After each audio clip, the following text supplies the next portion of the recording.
Hello, telling me what you think really happened here. The studio lights were blazing as Chuck Norris settled into the guest chair on The View, his trademark calm demeanor intact despite the circus atmosphere surrounding him. He'd agreed to this appearance to promote his new fitness program for seniors, but Joy Behar had other plans entirely. So Chuck, Joy began with that familiar smirk, you're here talking about fitness for older folks, but let's be honest, aren't you just capitalizing on all those internet memes about you? I mean, come on. Chuck Norris doesn't do push-ups, the earth goes down, that kind of silly stuff. Chuck's eyes narrowed slightly, but his voice remained steady. Joy, I've dedicated my life to helping people improve themselves through martial arts and fitness. If some humor helps spread that message, I'm fine with it.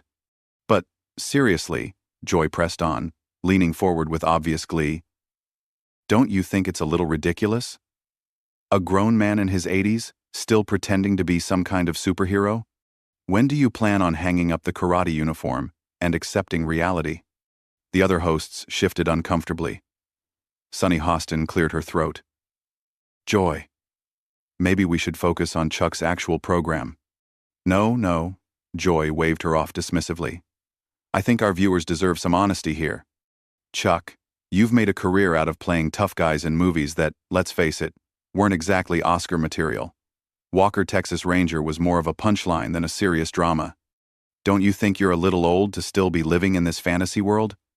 Chuck's jaw tightened, but he kept his composure. Joy, I've spent over 5 decades teaching martial arts, helping kids build confidence, working with law enforcement, and serving my community. That's not fantasy. That's reality. Oh, please, Joy scoffed, rolling her eyes dramatically. You punch some boards and kick some stuntmen. Meanwhile, the rest of us live in the real world where actions have consequences and people can't just roundhouse kick their way out of every problem. Whoopi Goldberg tried to intervene. Joy, I think Chuck has done a lot of good work with his programs. Whoopi, stay out of this, Joy snapped. I'm trying to have an honest conversation here. Chuck, tell me, when was the last time you actually helped solve a real problem?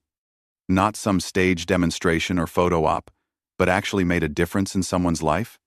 Chuck's voice dropped an octave. Last month, I worked with a young veteran suffering from PTSD.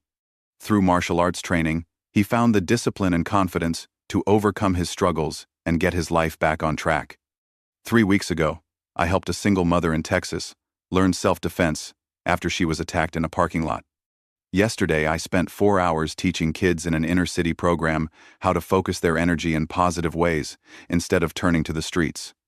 Joy waved her hand dismissively. Oh, spare me the saint routine. You're telling me that teaching someone to throw a punch is going to solve PTSD? That's insulting to real therapists and medical professionals who actually understand mental health. I never said martial arts was a cure-all, Chuck replied, his patience visibly wearing thin. But discipline, physical fitness, and mental focus absolutely help people overcome challenges. Maybe if you spent less time tearing people down and more time building them up, you'd understand that. Joy's eyes flashed with anger. Excuse me? I've been fighting for progressive causes and speaking truth to power for decades while you were playing dress-up in Hollywood. Don't lecture me about building people up when your entire career is based on glorifying violence. My career is based on self-discipline, respect, and protecting others. Chuck shot back. Something you might want to consider before you attack someone you've never taken the time to actually understand. Oh, I understand perfectly, Joy sneered. You're a relic from a bygone era who can't accept that the world has moved past the need for your particular brand of toxic masculinity. We don't need more violence. We need more compassion and understanding. Chuck leaned forward slightly. Joy, I agree we need more compassion and understanding. But we also need people willing to stand up for what's right and protect those who can't protect themselves. That's not toxic masculinity, that's basic human decency. Basic human decency? Joy laughed mockingly. Like the decency you showed in all those movies where you solved every problem with your fists? What kind of message does that send to young people? That violence is always the answer? The message I've always sent, Chuck said firmly, is that you should exhaust every peaceful option first. But when someone threatens innocent people, you have an obligation to act. Sometimes that requires physical intervention. Joy shook her head condescendingly. That's exactly the kind of outdated thinking that's destroying this country. We have police and courts and legal systems to handle problems. We don't need vigilantes running around playing hero. Chuck's voice grew colder. And what happens when those systems fail? What happens when the police can't get there in time? What happens when the courts let dangerous people walk free? Do we just tell victims to accept their fate? We work to fix those systems instead of encouraging people to take the law into their own hands. Joy fired back. But I guess that's too complicated for someone whose solution to everything is a roundhouse kick.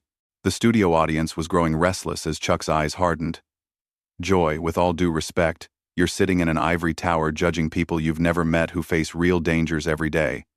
It's easy to preach about peaceful solutions when you have security guards and live in a gated community.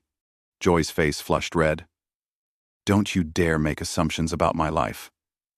I've worked my way up in this industry, dealing with discrimination and harassment that you could never imagine. I don't need some washed-up action star lecturing me about the real world. Then stop lecturing everyone else, Chuck replied evenly. You invited me here supposedly to talk about helping seniors stay healthy and active, but instead you're using this platform to push your political agenda and attack my character. My political agenda? Joy's voice rose sharply. My agenda is trying to move this country away from the gun violence and toxic masculinity that people like you have been promoting for decades. Every time some angry man decides to settle his problems with violence, he's following the Chuck Norris playbook. The other hosts looked mortified. Sarah Haynes attempted to change the subject. Chuck, maybe you could tell us about some of the specific exercises in your new program. No, Sarah, Chuck said, never taking his eyes off Joy. I think Joy has something she wants to get off her chest. Let her finish. Joy leaned back with satisfaction. Fine. You want honesty? Here at Island, you represent everything that's wrong with American masculinity. This idea that strength means domination, that real men solve problems through force, that showing emotion or vulnerability makes you weak. Young boys grow up watching your movies and think that's what being a man means. Chuck's voice remained steady, but his knuckles were white as he gripped the arm of his chair. Joy, in every movie, every television show, every public appearance I've made, I've emphasized honor, discipline, protecting the innocent, and using violence only as a last resort. If you actually watched any of my work instead of just repeating talking points, you'd know that. Oh, I've seen enough, Joy dismissed. Walker, Texas Ranger, where you played a cop who broke the rules whenever it suited him and always ended up in a fight scene. Missing in Action, where you solved international conflicts by shooting your way through them. Your entire filmography is a manual for toxic behavior. Chuck stood up slowly from his chair. The studio went dead silent. Joy, I'm going to say this once. You can attack my movies. You can attack my career. You can even attack me personally. But don't you dare suggest that I've encouraged violence or hurt children. I've spent my entire adult life working with kids, teaching them discipline, respect, and self-control. Joy remained seated, but her voice got louder. Sit down, Chuck. You're proving my point right now. A woman challenges your outdated worldview, and your immediate response is to try to intimidate her by standing up and looming over me. I stood up because what you just said was a lie, and I won't sit here and let you spread it. Chuck replied firmly.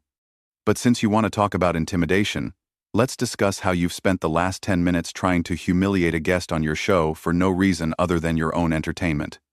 Whoopi tried desperately to regain control. Okay, everyone, let's take a step back here. No, Whoopi, Joy snapped without looking away from Chuck. I want to finish this conversation. Chuck, answer me this. When young men commit acts of violence, when they think the solution to their problems is to hurt someone, where do you think they learned that behavior? From sensitive, thoughtful media, or from decades of action movies that glorify violence? Chuck's voice grew dangerously quiet. They learned it from a culture that abandoned personal responsibility, that stopped teaching right from wrong, and that replaced strong male role models with celebrities and social media influencers who have never faced real adversity or taken responsibility for anything in their lives. Joy laughed mockingly. Strong male role models?